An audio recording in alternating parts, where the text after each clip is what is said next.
Modern mining would not be possible without the use of explosives. The mining industry depends on explosives to break the rock enough to extract it.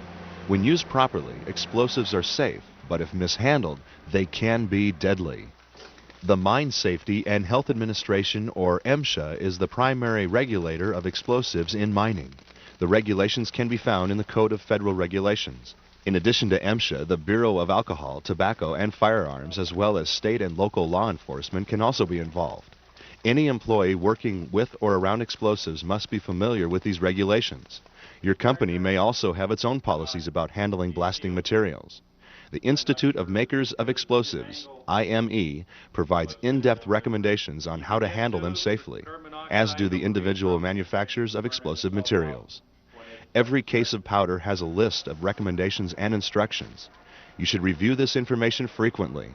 It is critical that you know how to work safely around explosives. Your life is at risk if you don't.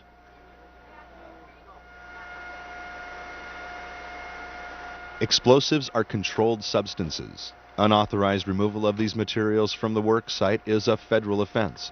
Theft of explosives will result in termination and possible criminal prosecution. Lost or stolen explosives must be reported to the BATF immediately. If you find old explosive materials, you should report them. They can be very unstable with age and could explode without warning. Safe handling of explosives is a major concern for all employees. Regulations are the result of serious or even fatal accidents. Even though explosives used today are safer and more reliable than ever, unsafe actions or conditions may have deadly results.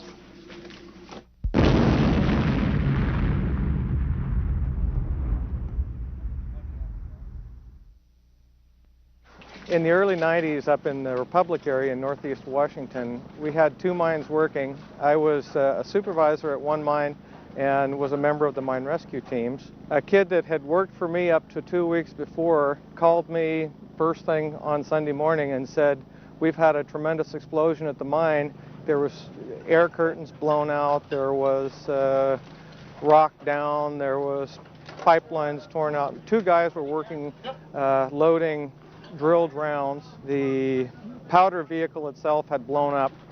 The report was there was between 14 and 22 cases of water gel explosive on the vehicle. There was also 1,000 pounds of ANFO in a hopper and probably around 1,000 non-Ls. When we got on the scene, the powder vehicle was actually gone.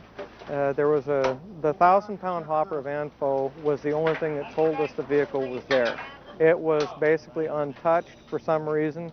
The body of the powder vehicle was gone. The frame rails were there but were twisted. The engine was ripped out of the machine, and there was enough force to break the block in half. There was a 6-yard loader parked probably 20 feet in front of the powder vehicle. All the metal on that under probably a 1/4 inch on the back side of the machine was gone. The loader is basically the only thing that stopped the victims from just going away altogether. It actually trapped parts of the people. It's not necessarily the new guys that are going to get dinged by something.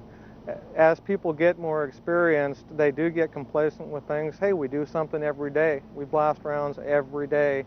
And the idea that you just can't get down your guard is really important.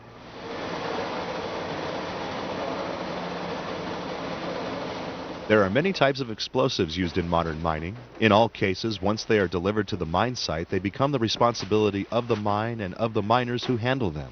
Training and safety instruction is imperative for those working with and around explosives. Regulations on the use and handling of these materials are there for your protection. Ignoring these rules and safe practices could get you maimed or killed. I'm going to talk about a few things that we use for blasting in underground mines. This is dynamite. Everybody has heard about dynamite. We don't use too much in the mines anymore because dynamite had a lot of problems. It's sensitive. It'll blow up when you don't want it to. It'll give the miners headaches. To get away from some of the problems with dynamite, we started using some stuff called ANFO, and this is ammonium nitrate fertilizer and fuel oil.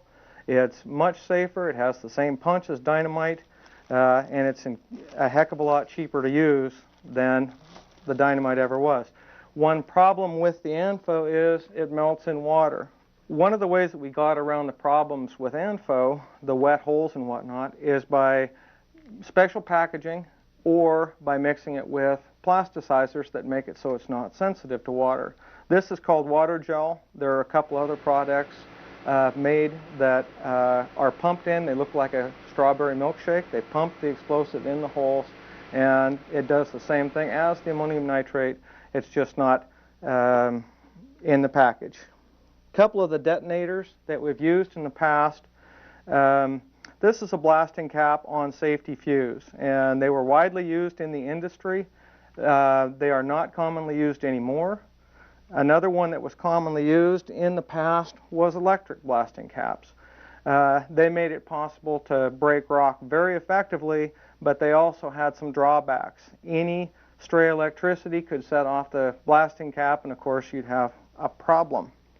One way that we've gotten away from the problems with electrics is to design another type of detonator called a non-L, which stands for non-electric.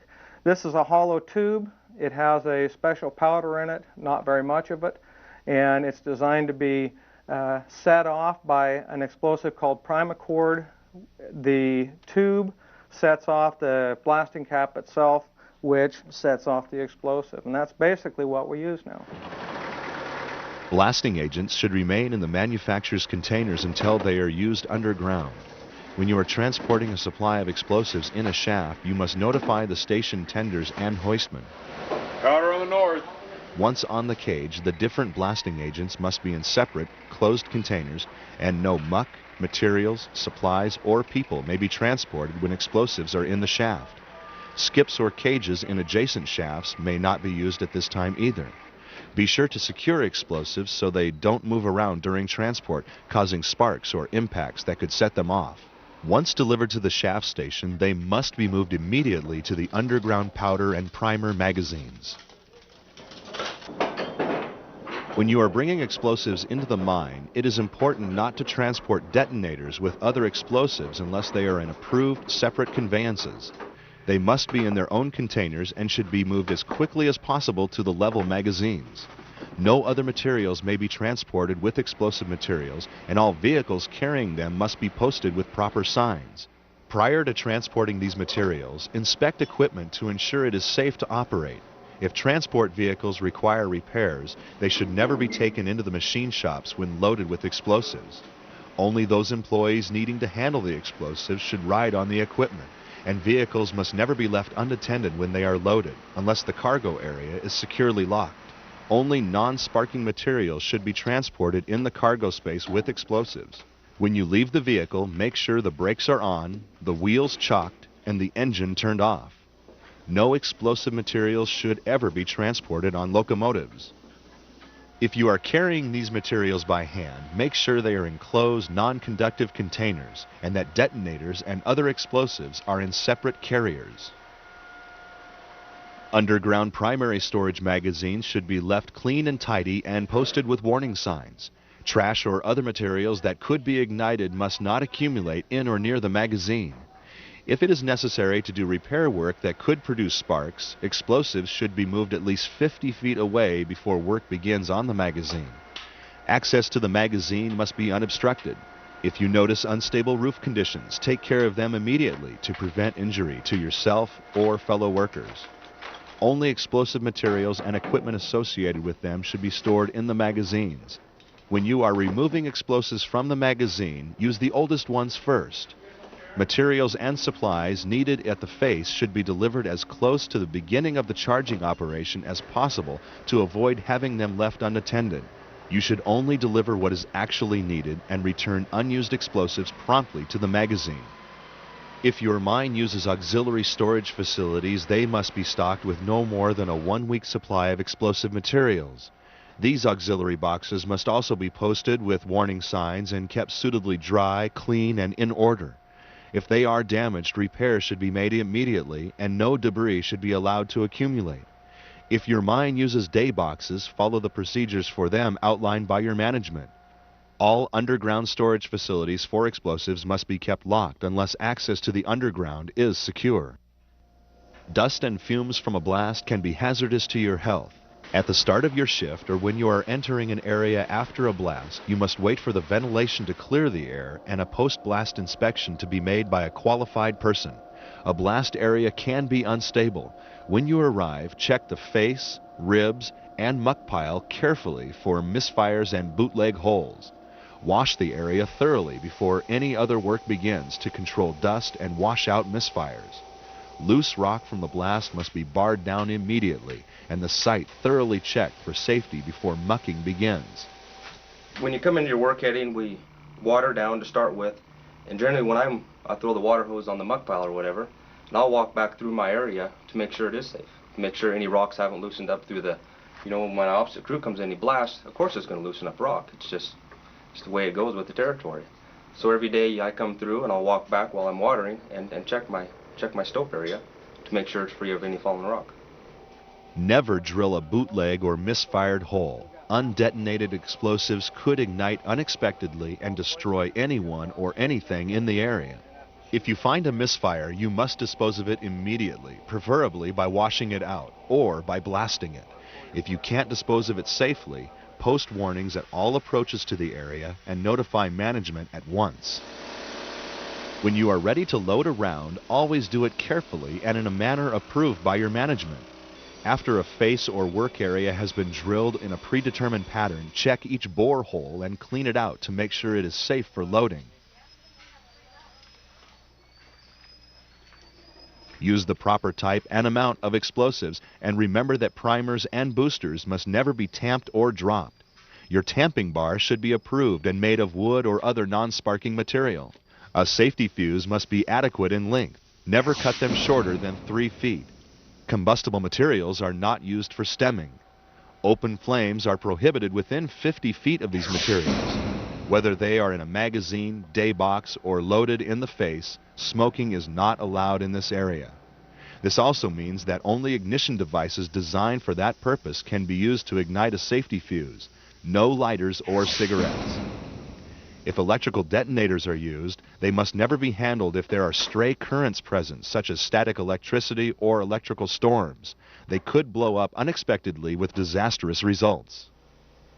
When the face is charged and ready to blast, you must secure the area before you leave. To protect other workers in the area, guard all possible entrances during the blast so that no one may enter the area until the air is clear. You must also give a clear warning call in all directions prior to detonation. Fire in the hole! Most mines have established blasting schedules and warning signals, and every miner must be familiar with these. It is management's responsibility to ensure that you have a safe and healthy workplace, but it is your job to understand and follow blasting schedules and procedures. Every mine has its own policies and practices on the safe handling of explosives. With good practices in place, it is your responsibility to work safely around these materials. Mining wouldn't be possible without them. You have an important role to play in protecting yourself and your fellow workers and returning to your families and homes safely. We want to feel safe. We want to make it safe for the people that follow us. We don't want to leave dangerous situations. They've got family and children that they need to go home to. That's the whole purpose. Go home every night.